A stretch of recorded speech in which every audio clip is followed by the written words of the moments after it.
Au regard des missions et mandats des Nations Unies en Union des Comores, l'année a permis de jumeler nos ressources et nos efforts pour agir dans la mise en œuvre, la vulgarisation, le plaidoyer autour de l'agenda 2030. Et cela est dû grâce à l'engagement du staff et la collaboration étroite avec le gouvernement.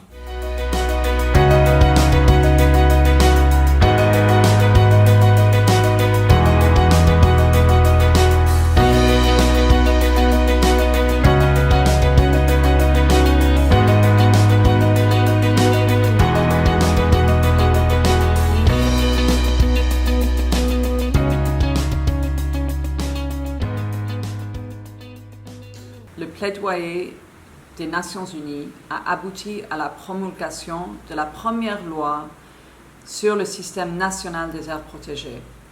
Cela permet le classement de 25% du territoire terrestre et 5% des eaux territoriales marines comoriennes en aires protégées. De plus, la mise à disposition de l'expertise requise a permis à conduire le processus de consultation de la préparation des documents techniques pour le dépôt à temps du dossier de candidature pour le classement de toute l'île de Moélie comme réserve de biosphère UNESCO. Le système des Nations Unies a permis aux groupes vulnérables tels que les jeunes femmes en milieu rural de renforcer leur accès à des opportunités d'emploi décents. Le système des Nations Unies a appuyé la mise en place de 2 programmes d'assistance de retour volontaire des migrants comoriens en situation de vulnérabilité ou de détresse dans différents pays du continent. Dans le contexte des filières agricoles, les Nations Unies ont formulé le plan national d'investissement agricole. De plus, le dimensionnement de 14 systèmes d'irrigation adaptés aux conditions de production locales et la construction d'un système d'irrigation de 9 hectares à Moélie permettra à terme l'irrigation de 260 parcelles agricoles au bénéfice de 280 paysans, dont 192 femmes. Nous avons également pu, en tant que Nations Unies, équiper 16 maternités en équipement moderne de prise en charge de soins de qualité pour les nouveau-nés. Nous avons également élaboré un plan opérationnel de santé communautaire au niveau national.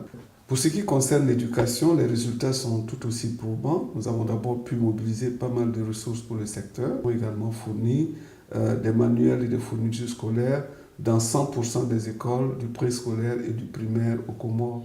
Nous avons par ailleurs produit ou fourni un paquet minimum de fournitures et d'outillage aussi bien pour les enfants que pour les enseignants, pour les enfants en situation de handicap. Au niveau opérationnel et sur le terrain, je citerai en premier lieu, c'est l'appui à l'édition de la politique nationale d'équité et d'égalité des genres, qui a été élaborée ça fait un bon moment, mais elle a été revue pour intégrer les aspects liés à la violence basée sur les genres. Le système, le groupe de résultats a aidé le pays, après élaboration, à vulgariser la politique nationale de protection de l'enfant.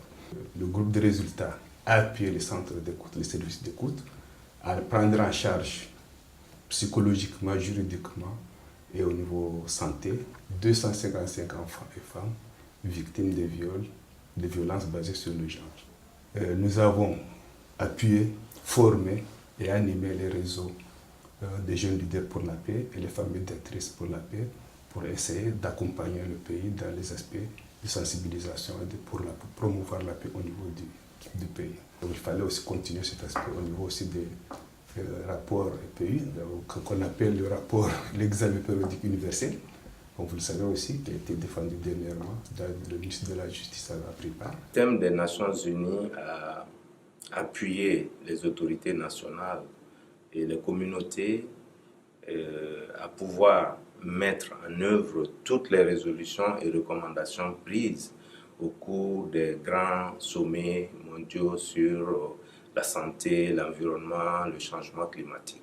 Cet appui a permis, par exemple, de renforcer les capacités de la Direction générale de la sécurité civile et ses démembrements et d'autres structures pour une prise en charge rapide des personnes affectées. En matière de résilience climatique des systèmes agricoles, l'action menée a permis la mise à échelle des expériences réussies, la vulgarisation technique et technologique et pratiques d'adaptation au profit des paysans, dont à peu près 50% sont constitués de femmes. Nous avons pu appuyer le pays pour pouvoir mobiliser environ 20 milliards de francs comoriens sur les fonds vert climat et aussi à peu près 6,5 millions de dollars auprès du GEF pour la promotion et du développement des énergies renouvelables. L'équipe pays des Nations Unies en l'Union des Comores s'est aussi mobilisée pour la préparation et la gestion des urgences suite au passage du cyclone Kenneth, l'élaboration du plan de relèvement et la collaboration interagences en vue d'avoir un habitat résilient face aux catastrophes.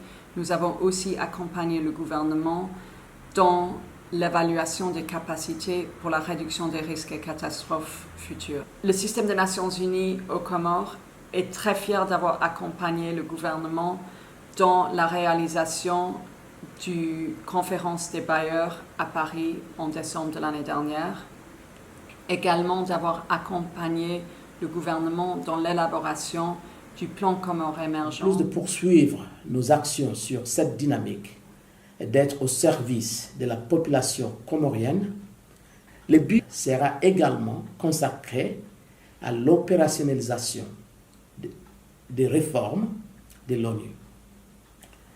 Le but est de transformer la structure, la direction et les mécanismes de responsabilisation pour faire une réelle différence dans la vie des hommes et des femmes de ces pays. L'équipe pays des Nations Unies a réaffirmé sa vision qui porte sur 3 objectifs.